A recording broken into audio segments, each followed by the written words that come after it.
మంది టీచర్లను తప్పనిసరి బదిలీ, స్కూల్ అసిస్టెంట్లు 23,113, ఎస్జిటిలు 23,000 మందికి తప్పనిసరి కోటా కింద స్థానచలనం, రిక్వెస్ట్ బదిలీలకు మరో 39,000 మంది దరఖాస్తు, 1872 మంది ప్రైమరీ స్కూళ్ల హెచ్ఎంల బదిలీ, పలు కేడర్లో టీచర్లకు పదోన్నతులు, ఉద్యోగుల బదిలీ గడువు పొడిగింపై జీవో జారీ అన్నటువంటి వార్తని హైలైట్ చేశారు. అలాగే డిఎస్సిపై జోక్యం చేసుకోమంటూ ఈ దశలో స్టే విధించలేం, హాల్ టికెట్లు జారీ చేశారు, పరీక్షలకు ఏర్పాటు చేశారు, అలా చేస్తే ఉద్యోగార్థుల ప్రయోజనాలు తీవ్ర నష్టం స్పష్టం చేసిన హైకోర్టు, అన్ని పిటిషన్లు కొట్టివేత అన్నటువంటి వార్తని ఇక్కడ ప్రధానంగా హైలైట్ చేశారు. లేకపోతే రౌడీ షీటర్లకి మద్దతు అంటూ జగన్మోహన్ రెడ్డి వాటి తెనాలి టూర్ని హైలైట్ చేశారు.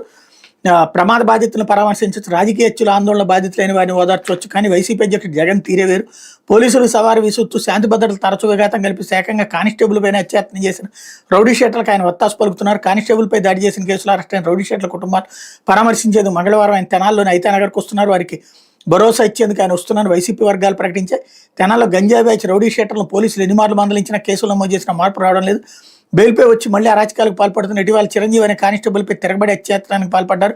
బాధిత కానిస్టేబుల్ ఫిర్యాదుతో పోలీసులు కేసు నమోదు చేశారు. రౌడీ షీటర్లు భయం కలిగించాలనే ఉద్దేశంతో కానిస్టేబుల్పై దాడి చేసిన వారిని పోలీసులు బహిరంగంగా లాఠీలతో అరికాళ్లకు కొట్టారు. నాడా ట్రీట్మెంట్, వైసీపీకి వంతపాడి ప్రస్తుతం జైల్లో ఉన్న ఐపీఎస్ అధికారి పిఎస్ఆర్ ఆంజనేయులు గుంటూరు ఎస్పీగా ఉన్నప్పుడు రౌడీ షీటర్లపైన కాకుండా అమాయకులపై కూడా కాళ్ళు వాచేలా డార్మెటరీలో 3rd డిగ్రీ ప్రయోగించేవారు. ఇలా బహిరంగంగా కొట్టడం చట్టవిరుద్ధమే. జగన్ దీన్ని ఖండిస్తే ఎవరు తప్పట్టేవారు కాదేమో, కానీ ఏకంగా రౌడీ షీటర్ల కుటుంబాలు